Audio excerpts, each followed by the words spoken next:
हम हर साल जमा होते हैं। जम्मू कश्मीर के पूर्व मुख्यमंत्री और नेशनल कांग्रेस के नेता उमर अब्दुल्ला ने जम्मू कश्मीर में अनुच्छेद 370 को निरस्त करने को चुनौती देने वाली याचिकाओं पर सुप्रीम कोर्ट के जल्द फैसले की उम्मीद जताई है। श्रीनगर से पत्रकारों से सुप्रीम कोर्ट के 2 अगस्त से अनुच्छेद 370 को निरस्त करने को चुनौती देने वाली याचिकाओं पर सुनवाई शुरू करने के फैसले पर बात करते हुए उमर अब्दुल्ला ने कहा कि ये एक अच्छी खबर है। उन्होंने कहा कि देर आए दुरुस्त आए और हम 2019 से इस सुनवाई का शुरू होने का इंतजार कर रहे थे, जब अनुच्छेद 370 को एक तरफा रद्द कर दिया गया। हमें लगता है कि इस मुद्दे पर हमारा रुख सही है और हमारा मामला भी मजबूत है। उमर अब्दुल्ला ने कहा कि हमें उम्मीद है कि सुनवाई जल्द खत्म होगी और सुप्रीम कोर्ट का फैसला जल्द ही हमारे सामने आएगा और हमें न्याय मिलेगा।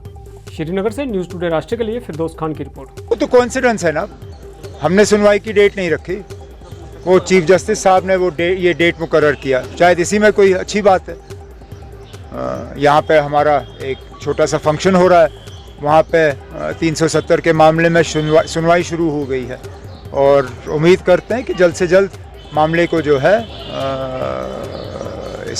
इसकी सुनवाई ख़त्म हो और इस पे सुप्रीम कोर्ट का जो फैसला है वो हमारे सामने आ जाए। अपोजिशन यूनिटी की बात हो रही है, 17 को एक और बैठक फिर हो रही है। नेशनल कॉन्फ्रेंस पिछली बैठक में शामिल हुई थी, क्या इस बार भी जाने का इरादा है? लेकिन पहली बैठक के बाद ही महाराष्ट्र में एनसीपी टूट गई। क्या आपको लगता है कि जितना अपोजिशन एकजुट होने की कोशिश कर रही है, पार्टियां टूट रही हैं?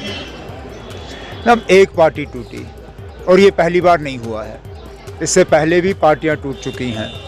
कांग्रेस को मध्य प्रदेश में तोड़ा गया, क्या उससे पहले किसी ऑपोजिशन मीटिंग की ज़रूरत थी? ये सिलसिला चलता आया है, आगे भी चलता रहेगा।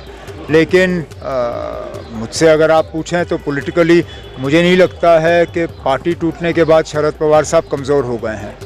उल्टा मुझे लगता है कि वो और ज़्यादा मजबूत हो गए हैं और ख़ासकर जिस तरह के बयानात आए अजीत पवार साहब की तरफ से, जो उन्होंने शरद पवार साहब की उम्र को लेके बात की और कहा कि इससे पहले ही उनको रिटायर हो जाना चाहिए था, मुझे लगता है कि महाराष्ट्र के लोगों ने इस चीज़ को बिल्कुल पसंद नहीं किया होगा और नतीजे आपके सामने आएंगे जब लोगों को वोट देने का मौका मिलेगा। लोकसभा के चुनाव आ रहे हैं और बीजेपी एक बार फिर से अपने जो कोर एजेंडा है उनका, चाहे राम मंदिर हो, यूनिफॉर्म सिविल कोड हो या 370 हो, उसी पर बात लेके आ रही है, क्योंकि जो लग रहा है यूसीसी की बात हो रही है। तो कैसे आप इस चीज़ को देख रहे हैं कि एक बार फिर से उन्हीं मुद्दों पर इलेक्शन में वोट मांगे जाएंगे जो 2014 या 2019 में था? नहीं, ठीक है, ये तो बीजेपी का हक है, हर पॉलिटिकल पार्टी को ये हक मिलता है कि वो अपना एजेंडा लोगों के सामने रखें और लोगों से वोट मांगे। ये हमने भी किया है, बाकी पॉलिटिकल पार्टियों ने भी किया है।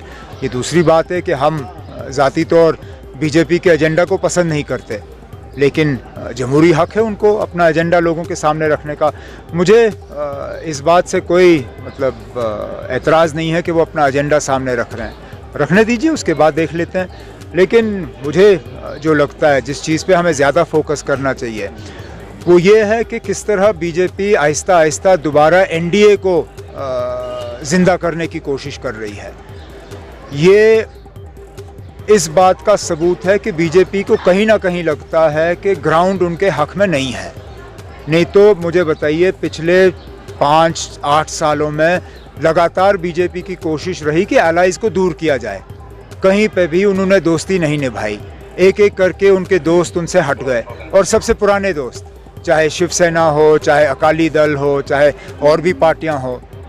आखिर क्या बदला है कि बीजेपी की अब मजबूरी बनी है कि वो दोबारा दोस्ती का हाथ आगे बढ़ा रहे हैं, वो दोबारा एनडीए को ज़िंदा करने की कोशिश कर रहे हैं।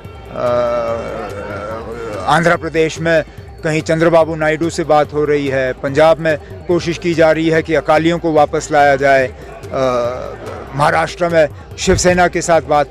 तो जहाँ तक मुझे लगता है बीजेपी का कोर एजेंडा छोड़ दीजिए, ग्राउंड जो बीजेपी कहती है उनके हक में है। हकीकत है कि 2024 उनके लिए इतना आसान नहीं है जितना वो शायद आपके ज़रिए लोगों तक ये खबर पहुंचाने की कोशिश कर रहे हैं। यूसीसी में जो अभी तक तो कोई ड्राफ्ट आया नहीं है, लेकिन जिस तरीके की बातें आ रही हैं कि क्रिश्चियन से बाहर रखा जाए, मैं बातों पर नहीं जाऊंगा। इतना ज़रूर है, अगर यूसीसी है तो फिर वो सबके लिए है। Uniform civil code, uniform means uniform for everybody. अब अगर आप एक एक करके बाकियों को निकालोगे तो इसका क्या मतलब निकला जाएगा कि ये सिर्फ एक कौम के लिए है या ये सिर्फ मुसलमानों के पर्सनल लॉ को बदलने के लिए है। अगर यूनिफॉर्म है तो सब पे लागू होना चाहिए। अगर आप इसमें किसी को भी एग्जेम्पशन देने का काम करोगे, चाहे वो क्रिश्चियन हो, दलित हो, ट्राइबल हो, सिख हो, तो जाहिर सी बात है कि मुसलमान भी एग्जेम्पशन न सिर्फ मांगेंगे बल्कि एग्जेम्पशन फिर हासिल भी करेंगे। सेंटर के एफिडेविट के बारे में क्या बोलेंगे? जो कुछ नहीं ना, अब सेंट्रल के एफिडेविट के बारे में सुप्रीम कोर्ट में जवाब होगा।